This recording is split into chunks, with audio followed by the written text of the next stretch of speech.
Surpuissance de l'effet de levier et super plus-value réalisées au moment de la revente sont actuellement au cœur de la rentabilité de l'investissement locatif, avec en plus le booster fiscal dans le neuf.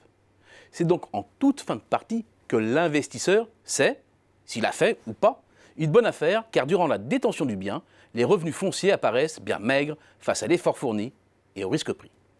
Le rendement brut, défini comme le rapport entre le loyer perçu et le prix d'acquisition du logement, est de 6% en moyenne environ dans les 50 plus grandes villes françaises et de 4,75% seulement dans le top 5, avec en bas de classement Paris, avec 3,5%, jusqu'à Marseille, légèrement au-dessus de 6,2%.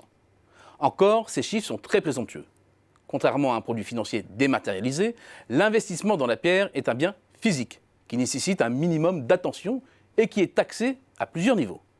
Il faut donc intégrer dans le calcul toutes les charges et les frais divers, comme les droits de mutation, appelés dans la pratique frais de notaire, entre 7 et 8% de la valeur du bien à l'achat, la taxe foncière, en moyenne 8% des loyers perçus, les charges de copropriété, les frais d'entretien, les éventuels frais de gestion locative, lorsque la location est confiée à un professionnel, 8 à 10% des loyers. La liste n'est pas exhaustive, à laquelle s'ajoutent les risques d'impayés et les périodes de vacances locatives entre deux locataires. Pour passer du rendement brut au rendement net, afin d'être plus proche de la réalité, la méthode Larcher est la plus simple et prend comme base annuelle des loyers non pas 12, mais 9 mois.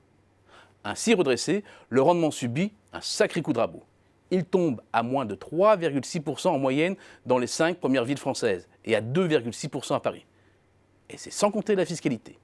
Le revenu foncier est ajouté aux autres revenus et soumis au barème progressif de l'impôt sur le revenu et aux prélèvements sociaux au taux de 17,2%.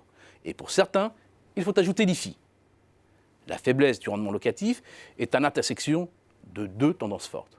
Au dénominateur, l'explosion du prix d'achat, plus 154% sur les 20 dernières années en France métropolitaine. C'est évidemment beaucoup plus dans les zones tendues, comme Paris, plus 308%, ou Lyon, plus 297%. Au numérateur, les loyers sont eux beaucoup plus raisonnables, car dans les faits, il existe un encadrement soft.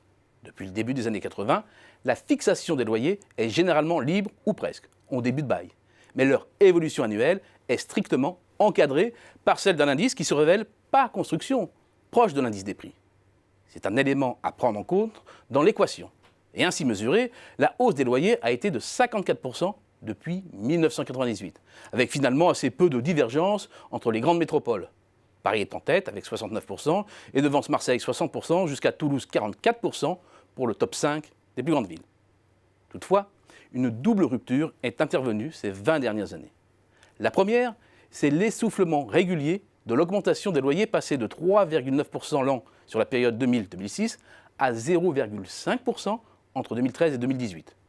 La seconde, c'est depuis 2007, des loyers qui progressent moins vite que l'inflation. Bref, les loyers ont perdu de leur pouvoir d'achat alors même que les prélèvements fiscaux et sociaux s'alourdissaient. À quoi il faut ajouter désormais l'encadrement plus strict des loyers à Paris que d'autres villes pourraient suivre. C'est bien l'une des raisons qui pousse les propriétaires à chercher des alternatives à la location nue, pour améliorer leur rendement locatif et à s'intéresser à la location meublée traditionnelle ou saisonnière du type Airbnb ou Booking, plus rémunératrice avec des loyers qui représentent 2 à 3 fois ceux de la location traditionnelle et des risques d'impayés quasi nuls, les loyers étant généralement versés lors de la réservation en ligne. Bien entendu, le nombre de journées de location est limité à 120 jours, à Paris, Lyon ou Bordeaux, mais ce n'est pas le cas du reste de la France. En outre, de plus en plus d'utilisateurs de la plateforme flirtent avec la légalité et des immeubles entiers sont dédiés à la location saisonnière.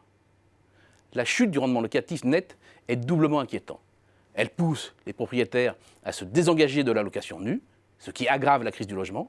Elle fait reposer l'espoir de rentabilité de l'investissement immobilier quasiment sur les seules plus-values.